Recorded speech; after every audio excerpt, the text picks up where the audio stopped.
안녕하세요. 지난 시간에 구원은 100% 하나님의 은혜이다 라는 부분에 대해서 성경을 통해서 말씀드렸습니다.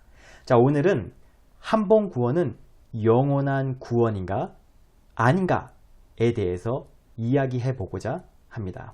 자, 정답부터 말씀드리자면 한 번 구원은 영원한 구원입니다. 네. 자, 먼저 예시를 하나 말씀드리도록 하겠습니다. 어떤 모 집사님께서 교회를 오랫동안 다니시면서 열심히셨어요.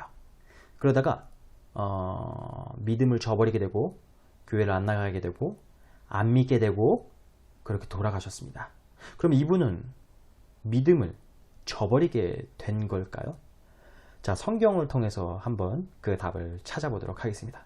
먼저 정답을 제가 말씀드리는 걸 좋아합니다. 정답은 이분은 원래부터 구원받지 않은 하나님의 백성입니다.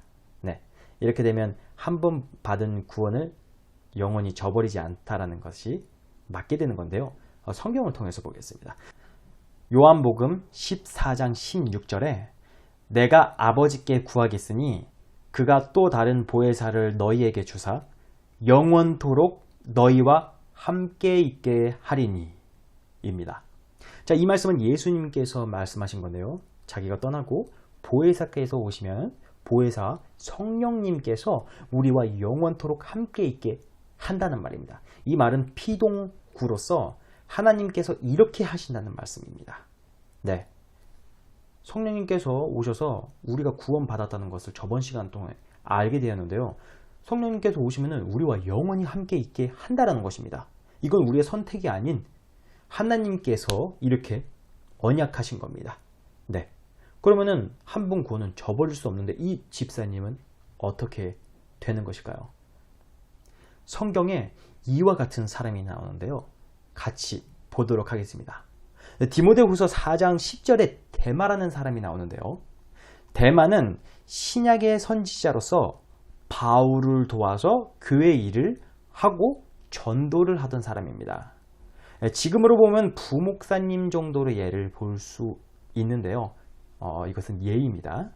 네. 그는 주님을 믿고 신앙도 있고 전도도 하는 교회에서 굉장히 열심히 하는 사람이었습니다.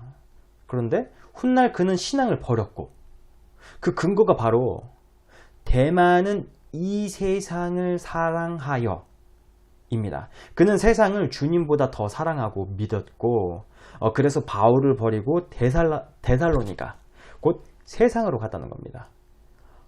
그는 하나님을 믿는 것이 주님이 첫 번째가 아닌 자신을 위해서 믿었던 것입니다. 이것은 제 생각인데요. 주님은 못 믿겠으나 죽은 다음 예수님을 안 믿으면 지옥을 가는 것이 무섭고 자신의 무슨 어떤 이익인 무언가를 위해서 주님을 믿는 척을 하고 바울을 따랐다는 것이 아닐까요? 예. 이것은 저의 추측이라 무시하셔도 되지만 성경에서는 정확히 데마는 세상을 사랑하여 바울 곧 믿음을 저버리고 세상으로 갔다는 겁니다. 요한복음 10장 26, 27절을 보면 예수님께서 말씀하시길 너희가 내 양이 아니므로 믿지 아니하는도다. 내 양은 내 음성을 들으며 나는 그들을 알며 그들은 나를 따르느니라 라고 말씀하고 있습니다. 데마가 주의 양이었다면 끝까지 주를 따랐을 것입니다. 근데 한 번 구원을 받아 성령님과 함께하는 자라면 성령님께서 그를 절대로 놓지 않고 영원히 함께 했을 것입니다.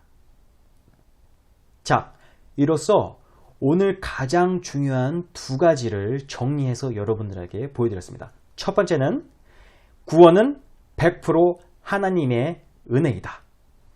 두 번째는 한 번 구원은 영원한 구원이다 입니다. 자, 여기서 큰 질문이 있습니다. 야고보서에 행함이 없는 믿음은 그 자체가 죽은 것이다 라고 적혀 있는데요.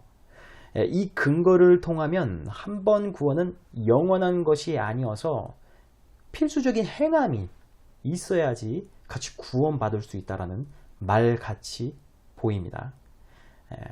마틴 루터도 이 야고보서를 지푸라기 성경이라고 비난을 했는데요. 마틴 루터도 100% 완벽하진 않았나 봅니다. 전 마틴 루터의 이 부분을 제외하면 성경을 제외한 인물들 중 가장 존경받아야 할 훌륭한 사람이라고 생각합니다.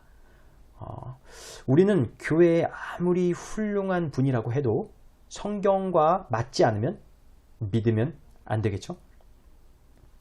자, 야고보서로 돌아와서 정답부터 이야기하면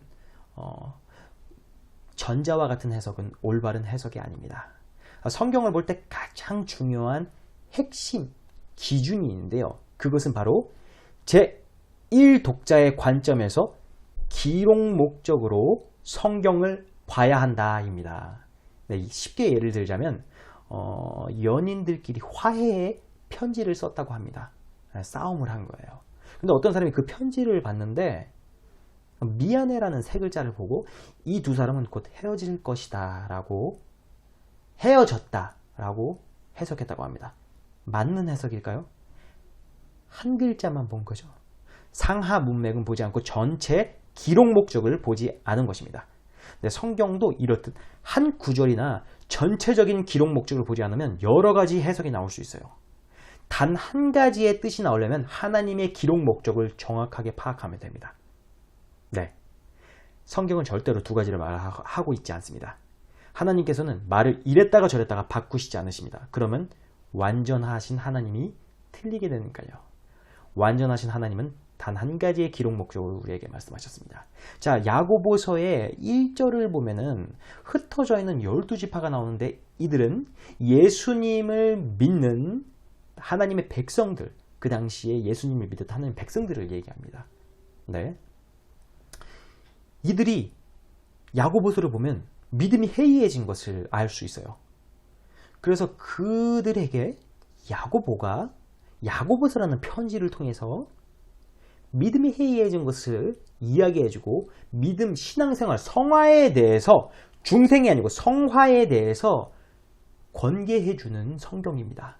네, 중생이 아니고 성화, 우리 전에 여태까지 배웠던 구원 안에 있는 큰 두 가지 중생과 성화에 대해서 이야기했는데요. 이건 중생에 대한 이야기가 아닌 성화에 대한 이야기입니다.